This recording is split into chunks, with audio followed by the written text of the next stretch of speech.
तो वेलकम है दोस्तों, देखिए फिर से एक नई अपडेट आ चुकी है और यह भी है एक कोर्ट की ओर से वैकेंसी। न्याय यार डकारें आ रही हैं। देखिए व्यवहार न्यायालय देवघर की ओर से वैकेंसी निकली हुई है। आइए जानते हैं सब कुछ डिटेल में। ठीक है, फॉर्म ऑफलाइन है, पहले ही बता दे रहा हूँ। तो बोला गया है कि व्यवहार न्यायालय देवघर में रिक्त पदों पर सीधी नियुक्ति हेतु योग्य उम्मीदवारों से विहित पत्र स्वलिखित यानी कि हाथ से लिखा हुआ आवेदन आमंत्रित किए जाते हैं। ठीक है, आगे बोला गया है कि रिक्तियों की विवरणी निम्नलिखित है। क्रम संख्या, देखिए पदनाम यहाँ पे बोला गया है, तो आदेशपाल है जिसको प्यून भी बोल सकते हैं आप लोग। फिर है आपका ट्रेजरी सरकार यानी कि ट्रेजरी मैनेजर भी बोल सकते हैं, क्या बोल रहा है जी, मैसेंजर है। ठीक है, मैसेंजर। फिर है आपका दफ्तरी की, रात्रि प्रहरी की, चालक यानी कि ड्राइवर की, और फिर चालक ग्राम न्यायालय की। ये 6 प्रकार के पोस्ट हैं। देखिए आदेशपाल में 11 पोस्ट हैं टोटल जनरल में। उसके बाद अनुसूचित जाति में आपके 5 पोस्ट हैं। फिर है पिछड़ा वर्ग में आपके BC2 में 4 गो पोस्ट है, BC1 में 7 गो पोस्ट है। आर्थिक रूप यानी कि AWS में आपके 3 पोस्ट हैं, टोटल मिला के 30 गो पोस्ट हैं। यार आज थोड़ा थक गया हूँ। चलिए आगे बात करते हैं। तो देख लीजिए इसी तरह से पोस्टों का विवरण किया गया है, आप स्क्रीनशॉट ले लीजिए क्योंकि ये काम में आएगा बहुत आपके। अब देख लेते हैं कि किस पोस्ट के लिए कितनी योग्यता मांगी गई है। ठीक है, तो देखिए यहाँ पे जितने भी एक्सपीरियंस जहाँ मांगा गया है तो मैक्सिमम आदमी तो वहीं पे छट जाता है। शैक्षणिक योग्यता एवं वेतनमान, यहाँ पे बोला गया है कि पदों की शैक्षणिक योग्यता और वेतन यानी कि आपका सैलरी वगैरह इसके अनुसार रहेगा। प्यून यानी कि आदेशपाल ग्रुप डी की वैकेंसी, इसमें 18,000 से 56,900 रुपये लेवल 1 की वैकेंसी है। बोला गया है कि 10वीं उत्तीर्ण या समकक्ष होना चाहिए। इसके लिए भर्ती का जो प्रक्रिया है, स्क्रीनिंग टेस्ट, उसके बाद साक्षात्कार लिया जाएगा। ठीक है, फिर है ट्रेजरी सरकार, ट्रेजरी मैसेंजर ग्रुप डी के पोस्ट है, लेवल 1 है, सैलरी वही है। बोला गया 10th पास होना चाहिए। स्क्रीनिंग टेस्ट एवं साक्षात्कार इनका भी होगा। दफ्तरी में भी वही है, लेवल 1 की पोस्ट, 10th पास उत्तीर्ण, लेकिन यहाँ पे बोला गया है कि 1 साल का एक्सपीरियंस होना चाहिए आपका दफ्तरी में। ठीक है, और इसमें बोला गया है कि कौशल परीक्षा यानी कि स्किल टेस्ट होगा एवं साक्षात्कार होगा। देखिए स्क्रीनिंग टेस्ट अलग होता है और स्किल टेस्ट अलग होता है, थोड़ा सा अंतर होता है उनमें।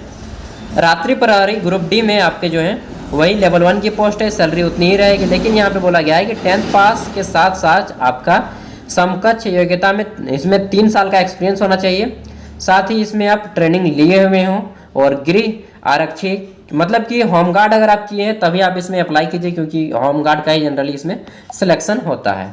ठीक है, फिर बोला गया है कि उपयुक्तता हेतु स्क्रीनिंग टेस्ट एवं साक्षात्कार। चालक ग्रुप सी, इसमें 19,000 मतलब कि लेवल 2 की पोस्ट है, 19,000 20,000 से मानिए 20,000 से 63,000 के बीच में मिलेगा। 10th पास है, उसके साथ ही आपका LMB का ड्राइविंग लाइसेंस होना चाहिए। एक्सपीरियंस यहाँ पे कोई भी नहीं बोला गया है। ठीक है, और ड्राइविंग रूल के अनुसार स्क्रीनिंग टेस्ट होगा। ठीक है, तो आगे देख लें। यहाँ पे बोला गया है कि उम्मीदवार भारत का नागरिक हो, मानसिक शारीरिक रूप से स्वस्थ हो, नैतिक चरित्र अच्छा हो एवं किसी आपराधिक आचरण वाले किसी मामले में वांछित या सजा याफ्ता न हो तथा विहित होने की स्थिति में उनका एक से अधिक जीवित पत्नी न हो, ये चीज़ बोला गया है। फिर बोला गया है कि अनुसूचित मतलब कि अगर आप रिजर्वेशन कैटा से हैं, अनुसूचित जनजाति, ST SC OBC, तो आपको उसका सर्टिफिकेट शो करना होगा। ठीक है, झारखंड सरकार का सर्टिफिकेट शो करना होगा। आगे देखते हैं। तो बोला गया है कि सरकार नियमानुसार पद आरक्षित महिला, दिव्यांग एवं खेलकूद कोटा को आरक्षण दिया जाएगा। 7 नंबर पे बोला गया है कि आपका जो है एज वह 1 अगस्त 2022 में कम से कम 18 साल और मैक्सिमम आपका 35 साल होना चाहिए। OBC के लिए 37 साल होना चाहिए, ST SC के लिए 40 साल और महिलाओं के लिए 38 साल बोला गया है।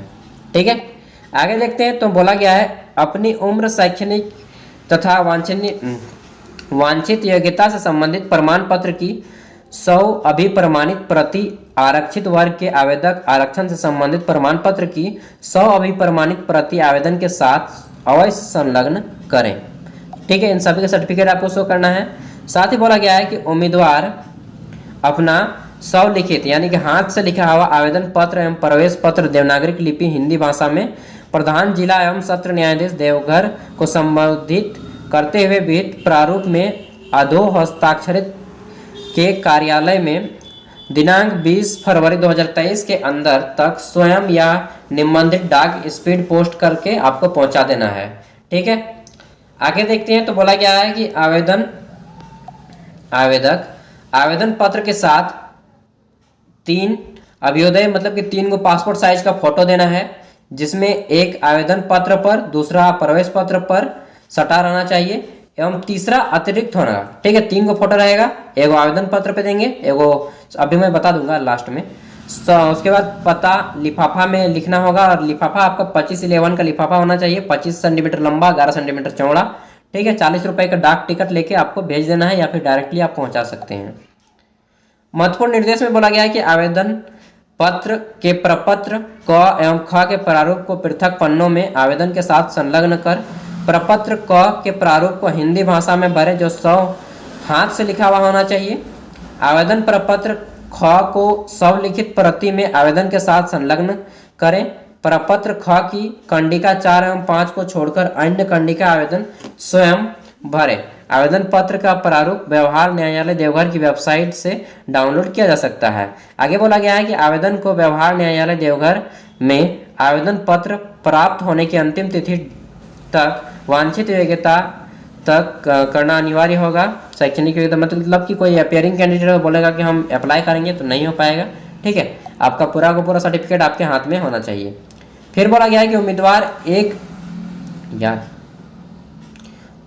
एक आवेदन पत्र पर केवल एक ही पद के लिए आवेदन कर सकते हैं। ठीक है, उम्मीदवार एक कैंडिडेट की आवेदन पत्र पर केवल एक ही पोस्ट के लिए अप्लाई कर सकते हैं। एक से ज़्यादा पोस्ट के लिए अप्लाई करेंगे तो आपकी उम्मीदवारी भी रद्द कर दी जा सकती है। उपरोक्त वांछित सूचनाएं किसी प्रकार से अपूर्ण होने पर अथवा प्रमाण पत्र संलग्न नहीं रहने पर, मतलब कि कुछ भी अगर आपका सर्टिफिकेट नहीं रहता है तो उस समय आपका जो है फॉर्म को रिजेक्ट कर दिया जाएगा। आगे बोला गया है कि आवेदन का प्रवेश पत्र जिसमें कि आपका इंटरव्यू होगा, एग्जाम होगा का स्थान तिथि अंकित होगी, उनके दर्शाए गए पते पर भेज दिया जाएगा। भेजेगा या नहीं भेजेगा वो अलग की बात है, क्योंकि बहुत ऑफलाइन में बहुत कम संभावना होती है कि सही एडमिट कार्ड आ जाए। ठीक है, एडमिट कार्ड आ जाए नहीं, वही बड़ी बात हो गई ऑफलाइन में। उम्मीदवार द्वारा नियुक्ति प्रक्रिया को किसी भी रूप में प्रभावित करने को प्रयास किया जाएगा। अगर आप बोलते हैं किसी तरह से इसको फॉर्म को रिजेक्ट करने की, चाहे आप बोलते हैं कि धोखाधड़ी होता है, तो आपका फॉर्म में ही काट दिया जाएगा। आगे बोला गया है कि लिफाफे के ऊपर विज्ञापन संख्या, आवेदन संख्या का नाम, श्रेणी बड़े बड़े अक्षरों में आपको अंग्रेजी के कैपिटल लेटर में लिखा होना चाहिए। वर्तमान विज्ञापन में किसी भी प्रकार का संशोधन तथा निस्तारीकरण का अधिकार अधो हस्ताक्षरित के पास सुरक्षित रहेगा। फिर बोला गया है कि परीक्षा साक्षात्कार के लिए बुलाए जाने पर कोई मार्ग व्यय, मतलब जब आपका एग्जाम दिया जाएगा तो उसके लिए कोई भी पैसा नहीं दिया जाएगा कि आप एग्जाम दें, उसके लिए पैसा दिया जाए। ठीक है, फिर बोला गया कि आवेदन भेजने का पता निबंधित डाक स्पीड या स्पीड पोस्ट कर दें या स्वयं पहुंचा दें।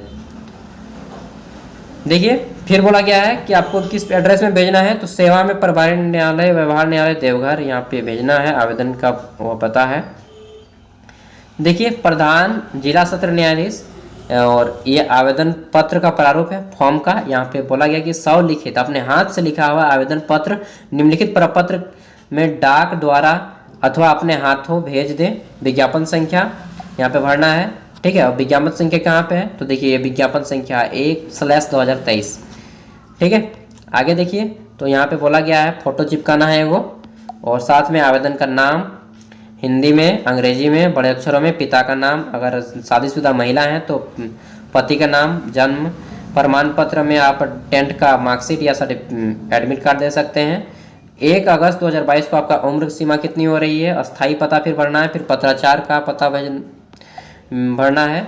ठीक है, फिर मोबाइल नंबर यदि कोई हो तो सबके पास होता है, ईमेल आईडी फिल करना है, नेशनलिटी इंडियन भरना है, भारतीय भरना है, शैक्षणिक योग्यता मैट्रिक, इंटर, ग्रेजुएशन, और अगर कोई एक्स्ट्रा हो तो उसको भी अप्लाई यहाँ पे कर देना है।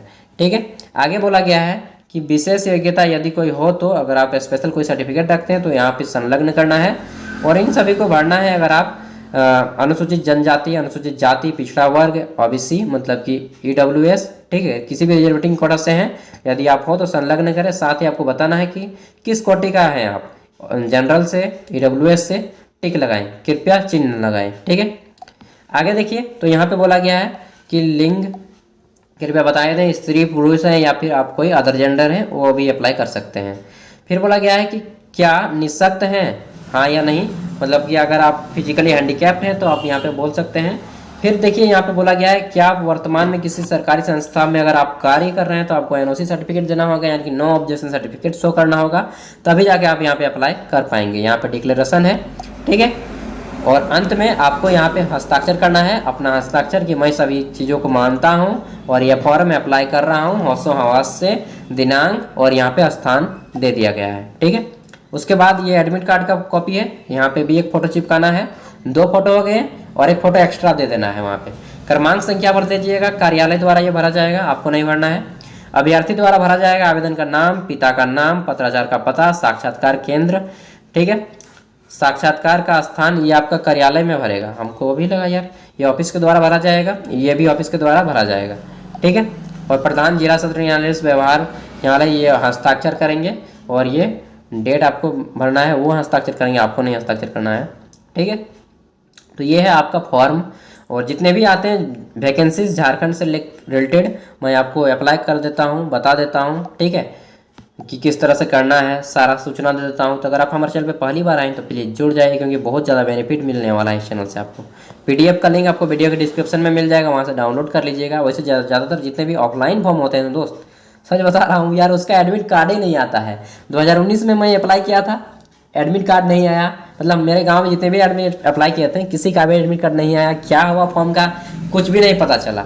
ऑफलाइन में इसी तरह होता है, कोई बात नहीं, अगर आपको अप्लाई करना है तो अप्लाई कर दीजिए, बस झारखंड के आप होने चाहिए, झारखंड से बाहर के हैं तो नहीं चलेगा भाई। ठीक है, थैंक यू।